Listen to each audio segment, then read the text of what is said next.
Então, quer dizer, quando o interesse vai direto para o objeto, então dificilmente você vai encontrar um grande livro que resolva a situação. Porque os grandes livros, eles se notabilizam pela sua generalidade. Então, não se esqueça, por exemplo, quando você lê a Política de Aristóteles, bom, é muito bom, mas não se esqueça que Aristóteles fez uma coleção das constituições de dezenas de países, que não está na política. E de onde ele tirou aquelas coisas que ele está falando da política? Foi da pura especulação? Não, ele tirou da experiência, e frequentemente a experiência não está mencionada ali. Você vai ter que procurar em outro lugar. Então, tudo aquilo que Aristóteles discute na física, hoje as pessoas finalmente entenderam que a física de Aristóteles não é uma física, é uma metodologia científica. Levaram séculos para entender isso, né? Então está na cara desde o início. E por isso o livro começou a despertar um novo interesse. Então, da onde que Aristóteles tirou essas coisas? Você pode ler a física 1000 vezes, você não vai saber. Daí você vai naqueles escritos menores de Aristóteles, né?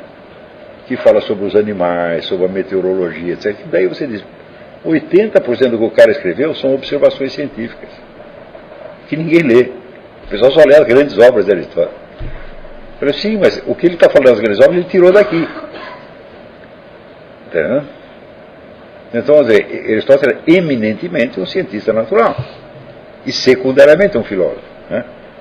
Quer dizer, um cara que tirava conclusões filosóficas da experiência científica. E é justamente isso que dá a densidade do que ele está falando. Então, esses escritos sobre coisas naturais, as pessoas dizem, não vou ler isso, porque isso aí é ciência ultrapassada, né? Eu digo, bom, mas se você quer entender o modus pensandi de Aristóteles, você vai ter que ler isso. Tem um cara no Paraná, que eu esqueci o nome dele, que escreveu um livro sobre a biologia de Aristóteles, um negócio absolutamente notável, um autor totalmente desconhecido. É um cara que ninguém conhece no Brasil. Eu digo, olha, uma das melhores coisas que se publicou de Aristóteles no mundo, está ali. Então, um cara que é um biólogo, um médico, e escreveu sobre esse ponto. Você entende muita coisa de Aristóteles a partir dali. Então, é por isso, vamos dizer, que eu faço questão de, no seminário de filosofia, eu não dar atenção principal aos textos, às obras, mas aos temas, aos assuntos. E você usar as obras, vamos dizer, como superfície de contraste. E se eu quero, por exemplo, descobrir, né, a estrutura da consciência, eu digo, bom, é claro que eu vou prestar atenção no que René Descartes diz sobre a estrutura da consciência. Mas eu não estou interessado em Descartes, estou interessado na estrutura da consciência. Então, quer dizer, eu vou usar os livros apenas como superfície de reflexo. E eu acho que é o que se deve fazer, a não ser que o seu interesse seja específico, por exemplo, da história da filosofia. Ou ter um interesse específico em aprofundar determinado autor. Eu espero que isso não aconteça. Porque gente que está fazendo, aqui fez um estudo sobre a filosofia de Schelling, ou sobre a filosofia de Aristóteles, está cheio disso no Brasil. De caras que estudam autores. Não, o que Aristóteles fez, ele foi mais, vamos dizer, ele tinha um propósito científico, mas não era ciência no sentido atual do que eles estão fazendo. O que Aristóteles fez foi classificar,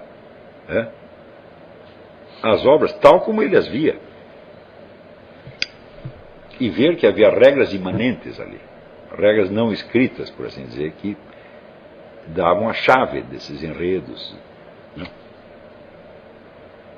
Que é uma observação, na verdade, qualquer pessoa poderia fazer. Por exemplo, se você assiste uma comédia, uma tragédia, você percebe a diferença, não percebe? Só que você não é Aristóteles, você não tem a capacidade de dizer o que você percebeu. E ele diz, olha, foi isso que eu percebi, foi isso. Aristóteles tem uma capacidade de expressão que é uma coisa monstruosa. Ele consegue descrever impressões, aquelas fugazes, que você sabe que a coisa está ali, mas você não sabe o que é. Então tem na retórica, tem um pedaço onde ele descreve vários tipos de beleza. Em que ele descreve, por exemplo, qual é a beleza de um jovem, de um adolescente e de um homem adulto.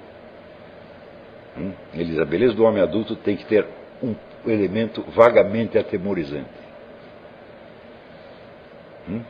Quer dizer, o macho adulto ele tem que inspirar um pouco de medo, senão não funciona.